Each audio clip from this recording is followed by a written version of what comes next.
moving right along, it's fantasy time. Let's take a look at the much-loved, correct me if I'm wrong here, because series of children's novellas, I think. Novels, I think. The Spiderwick Chronicles.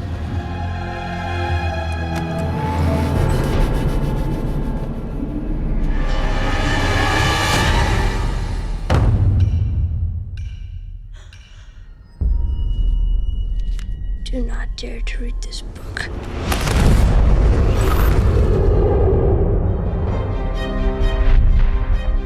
Arthur Spiderwick's Field Guide.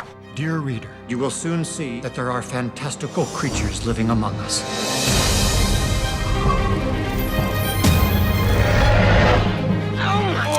Why can't I see you?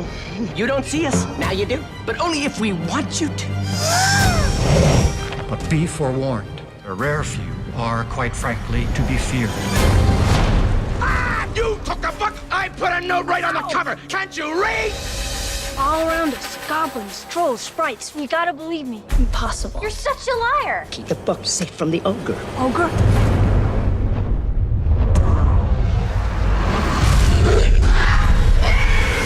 Give me the book! You're surrounded by goblins! There's no such thing as Look for this! Now you believe me? Whose side are you on? Your side. Yeah! You ready? Now I'm ready. Let's go. You want the book?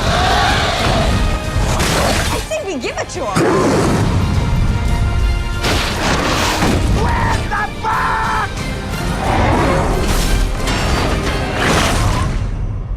The Spiderwick Chronicles. Did I hit somebody? Yes. Thank you. Hello everyone, that was a look at Spiderwick Chronicles. Mel and I are at the Oxford Hotel in Leaderville. Thank you very much to them, they're very long sponsors of Flicktease. Mel, why don't you tell us a bit about Spiderwick? It stars starring Freddie Highmore, child star, prolific child star. Prolific child actor, yeah. Yeah. So it's just about 3 kids. Freddie Highmore actually plays a set of twins in this film.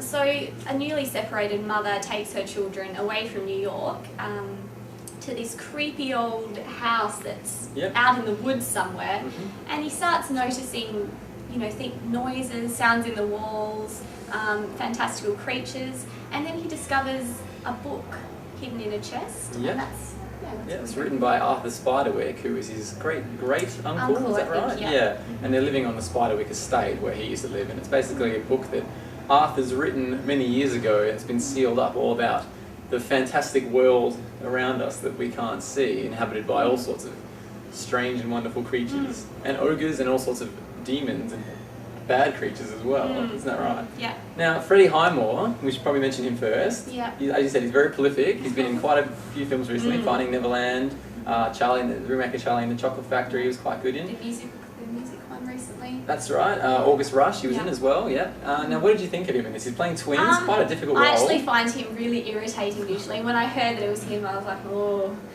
dear, loathe. But I was actually impressed with him. I was a bit concerned at the start because I did hear him slip a bit with his accent, his American accent, trying to pull that off. He's a Pom, yeah.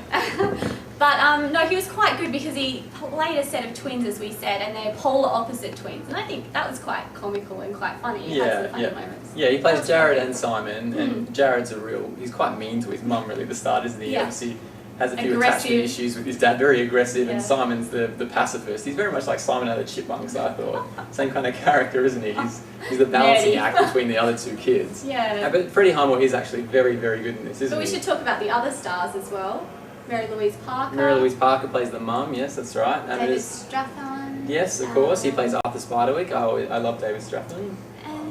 And we've also got Seth Rogen and Martin Short do voice narration. They voice characters Hogsqueal and Thimbletack, and they're both very funny, aren't they? They are. There is actually a lot of humour in the film, which I really enjoyed. Yeah, it's actually very funny. Yeah, but I really enjoyed this. I thought it was actually quite well done. The special effects are really good. I thought Freddie Highmore does so well to act against himself in a lot of scenes where he's by himself. I still don't know how they do that. Yeah, it's well done, isn't it? Do you know who I was not that impressed with though? Nick Nolte. Oh, come on. Why not? Well, first I thought he was Chris Christopherson. When in human form as the ogre. I thought that was Yeah. Chris Christopher. Nick Nolte plays the human form of Molgarath. Yeah. Molgarath, the bad ogre who's trying to get the book. My He's trying to steal the book problem off with Freddy. him is that he's not menacing enough. As No, a I think villain. he was good. I don't think he was totally underused though. He's only in about one scene, Yeah, isn't he? yeah. It's funny because he just kind of shuffles onto the shot, doesn't he? And he just looks like he's walked straight out of his mugshot. He's all bedraggled and he's got hair everywhere. But that's all you see of him. And I was really disappointed he didn't come back at all. One of the things I really enjoyed about it was there's not going to be a sequel. This is a standalone fantasy flick Yes, for once. thank goodness for that. Yeah, so that was really good. Look, why don't we do scoring? Yeah, I'm torn here between Tight Ass Tuesday and Full Price plus GST. I'm leaning towards Full Price plus GST, I think, in this case, just because I really enjoyed the characters. I really enjoyed Thimbletack. I thought he was so funny as a little guy addicted to honey. Yeah, there's a With lot anger of, management issues as well. He was great. there's a lot of funny scenes with I'm going to go Full Thimbletack. Price plus GST. Yeah, okay. I think I'll go full price plus GST too. It is entertaining. It's got a lot of heart. Ah! You took the book! I put a note right on the cover! Can't you read? All around us, goblins, trolls, sprites. You gotta believe me. Impossible. You're such a liar. Keep the book safe from the ogre. Ogre? Now we've got some competitions as well before we go. We've got, Melanie, we've got 5 double passes from Thanks to Freckle Marketing to see Lars and the Real Girl, which is a very funny flick that's out at the moment starring Ryan Gosling, who's one of my favourites. And he plays Lars, who his first girlfriend turns out to be None other than a blow-up. a blow-up sex doll, a real doll he calls Bianca. And it's all about basically a really lonely guy trying to overcome attachment issues. Now, if you want 5 doubles to that, we've got a quick question for you, Melanie. Yep, can you name your most memorable scene from a film featuring a blow-up doll? There's been a lot of them, hasn't There's been there? a few. And we've all got our favourites. So for 5 double passes, thanks to Freckle Marketing.